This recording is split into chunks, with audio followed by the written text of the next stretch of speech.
To begin replacing the keyboard on a powered-off T440P, turn it over, slide the battery locking tabs outward until you hear a click, then move the battery rearward to remove.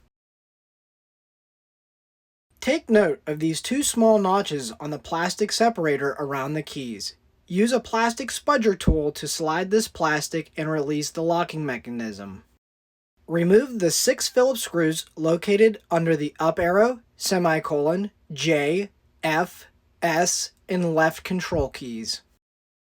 Prying under the left keyboard frame, carefully lift the keyboard up and pull slightly towards the front of the laptop to remove. Flip the keyboard to expose the 2 communication ribbons. Slowly peel the rubber moisture barrier back that the ribbons feed into.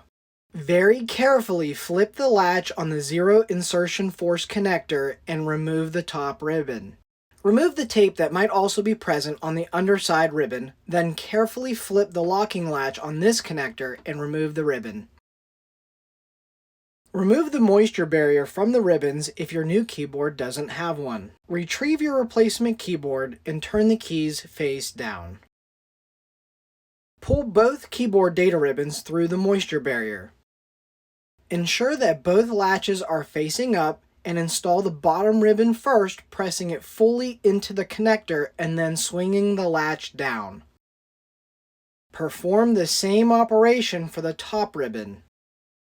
Push the moisture barrier into place. Swing the keyboard down with the top being inserted into the chassis first. Press the keyboard firmly towards the screen to ensure that the locking tabs will clear the chassis near the trackpad. Push the locking tabs into the chassis, being careful not to force them.